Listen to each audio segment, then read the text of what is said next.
This mystery story took place in the south of England in 1986. The case of Nicky Fallows and Karen Hadaway became known around the world as the Children in the Woods case. The investigation was the largest and longest in the history of the Sussex County Police. It would not be until 32 years later that the perpetrator would be convicted, but in time to commit other crimes. Subscribe to this channel and don't forget to click the bell to get notifications about new videos. Molsacombe, a suburb of Brighton, Sussex. A small neighborhood of just over 17,000 residents. It's a well-kept area with beautiful countryside, about 2 miles from the sea. 9-year-olds Nicola Fallows and Karen Hadaway were best friends. They lived on the same street but went to different schools.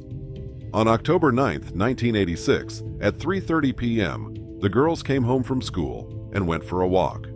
Around 5 p.m., Nicky's mother, Susan Fallows, saw her daughter playing with a roller booth, along with Karen, near their home. That was the last time she saw her daughter alive.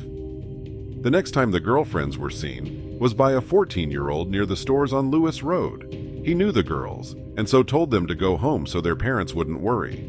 Instead, Nicky suggested Karen go to Wild Park, which was nearby. The last place they were spotted was outside a police box on the same Lewis Road at 6:30 p.m. When the girlfriends didn't return home by the allotted time, parents became concerned, and Karen Hadaway's mother, Michelle, called the 999 emergency service. What time was it they were last seen? At about 5:30. Right, and they're 2 9-year-old girls? 2 9-year-olds. I'll get somebody to come and see you. If they return in the meantime, if you can let us know. And try and check around, see various other people. Yeah, well, we've been walking around for hours. I've nearly collapsed. Yeah. The police responded quickly and immediately organized a search, involving law enforcement officers and local residents. About 200 people in total, even involved a helicopter to study the territory of the park from the air. The next day, October 10th in Wild Park, in the afternoon, 18-year-old boys Kevin Rowland and Matthew Marchant made a sad discovery. Karen and Nicola were found in a makeshift burrow, as the place is described. Both had been abused and afterwards strangled. The search for evidence continued outside Wild Park, eventually finding a dirty blue Pinto sweatshirt with blood on it near the train station. Investigators began working up all potential suspects. First, as they always do in such cases, they talked to the relatives of the victims. Police were surprised by the behavior of Barry Fallows, Nicky's dad. When it became clear that his daughter was missing, instead of joining the search, as his wife had done, he went out to dinner. Many years later at the trial, he would be remembered for this act. Russell Bishop, a local 19-year-old roofer, next came to the attention of the investigation. He knew the Fallows tenant, Doug Jude, and they went fishing together.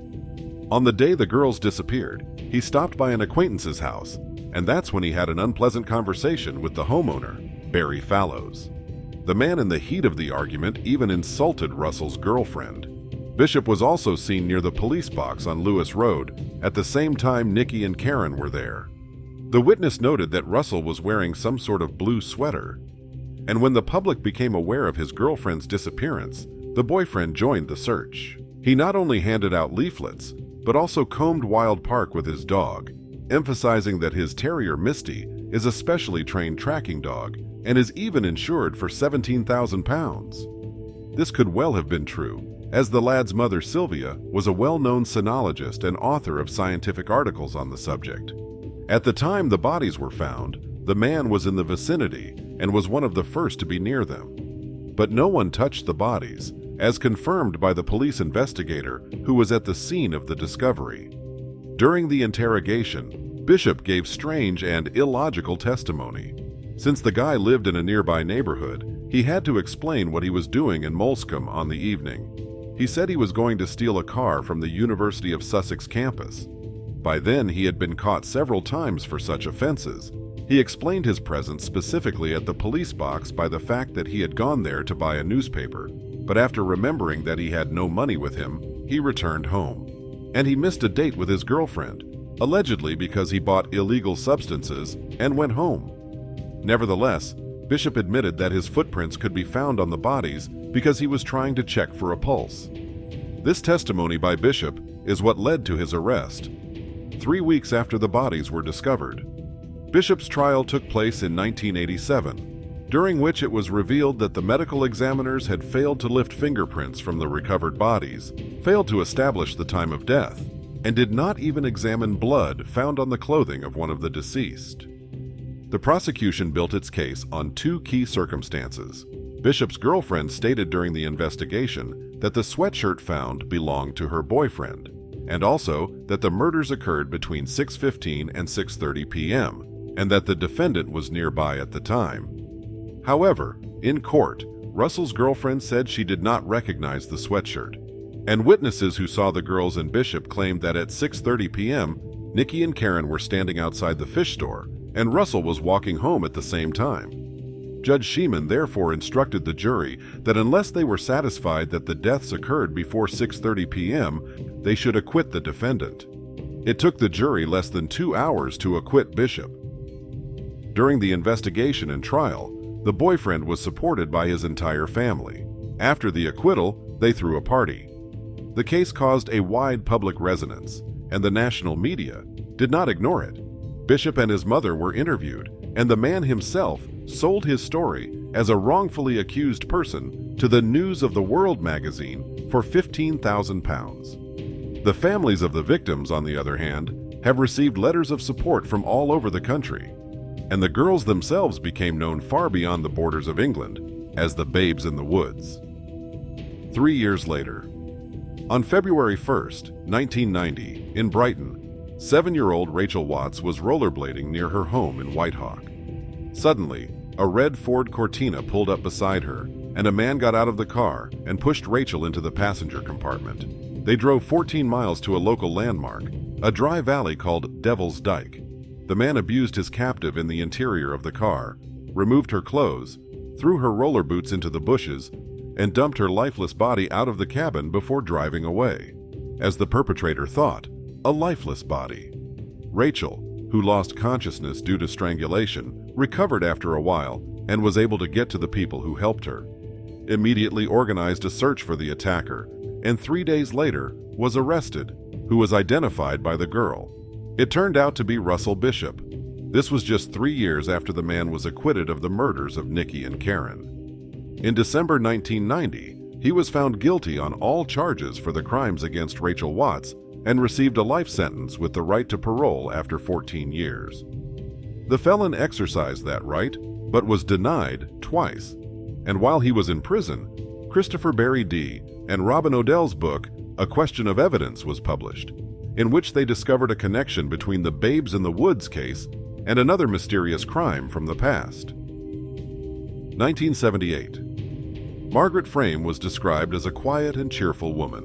In 1978, she was 36 years old, working as a janitor at a local school and raising a 9-year-old child with her husband. On October 12th, she went for a walk with her dog in Stanmer Park, as she did almost every day, but never returned home. Peter Frame, Margaret's husband, looked for her on his own, but contacted the police the next day. The first search yielded nothing. The woman's body was not found until 10 days later. It was apparent that after some time, the body had been stripped and moved about 500 yards away, placed in a shallow hole and covered with branches. The coroner found blunt force trauma to the head, but the cause of death was stab wounds. There had also been abuse. Rory Bishop, who lived with his family in the same street as Margaret, was arrested on suspicion of Frame's murder. The Bishop's home was 500 yards from where the body was found. The man was even called the Beast of Stanmer Park. But after a while, he was released without charge. 8 years later, at the time of Fallow's and Hadaway's disappearance, Rory Bishop would advise his son Russell not to take part in the search. Nikki and Karen were found just a quarter of a mile away from the body of a woman who had died 8 years earlier. The Margaret Frame case has not been solved to this day. From the outside, the Mulsacombe neighborhood looks clean and quite nice, but its prosperity is deceptive. In 2001, it was even in the 5% of the most socially deprived areas of England. It seems logical that Russell Bishop was not the only suspect in the Children in the Woods case. But when police arrested Nikki's father, Barry Fallows, in 2009, the public was shocked. Law enforcers suspected him and his former tenant, also arrested, Douglas Judd, of organizing the abuse of Nikki. As it turned out, the accusation was based on the testimony of Bishop's girlfriend, which she gave shortly after his arrest for assaulting Rachel Watts in '90. No evidence was found against Fallows, and the arrestees were released without charges. A judge later described it as a shameful and unfounded rumor that appeared in a magazine, which the perpetrator's girlfriend was happy to repeat. For a long time, the investigation had no reason to suspect anyone other than Russell Bishop of committing the double murder in 1986. At the same time, the legislation in force at the time prohibited his retrial on suspicion of committing this crime. However, in 2005, the law changed, and shortly afterwards, an attempt was made to retry Bishop. But the High Court felt that the new circumstances were not sufficient for a new trial. This all changed with the development of DNA analysis technology. Experts were able to make a breakthrough in examining the evidence of the Children in the Woods case, and on that basis, secure a retrial. In 2016, Bishop was arrested and put on trial 2 years later. This time, witnesses who had testified for the defense in 1987 sided with the prosecution. Prosecutor Brian Altman was able to prove that although the girls were alive at 6:30 p.m., as stated in the previous trial, witnesses saw Bishop return and go to Wild Park at the same time. It was laboratory determined that the blue sweatshirt not only belonged to the defendant, but was in contact with the crime scene. It was also possible to examine a sample of human material taken from Karen's forearm after the discovery, and it was an exact match to the defendant's biological data. In 2018, Russell Bishop was found guilty and sentenced to 2 life sentences with the right to apply for parole after 36 years. It was the finale of the largest and longest investigation in Sussex County Police history. A guilty verdict will not bring Nicola and Karen back, but we know that other people are now safe and will not suffer at the hands of Russell Bishop, the families of the victims said in a joint statement after the verdict was announced. In May 2021, the convict's ex-girlfriend went on trial for perjury in 1987. She was sentenced to 6 years in prison. She is now serving her sentence at Bronzefield Prison in Ashford. In 2021, Bishop was diagnosed with terminal cancer. Upon learning of this, the families of the victims approached him to get him to explain why he committed the murders. They hoped that the inmate would be willing to confess before his death, but contrary to expectations, this did not happen. Bishop died on January 20th, 2022, at Franklin Prison at the age of 55. It was a bad day when that bastard was born. You will rot in hell forever, you evil monster. And I hope your family suffers the same way you made me and my family suffer when you took the lives of my beautiful daughter Karen and her friend Nikki, said Karen's mother, Michelle Johnson. Nikki's parents also spoke out after Bishop's death. Our family will shed no tears. We are glad this cretin went to hell, and we got justice for our girls before this happened.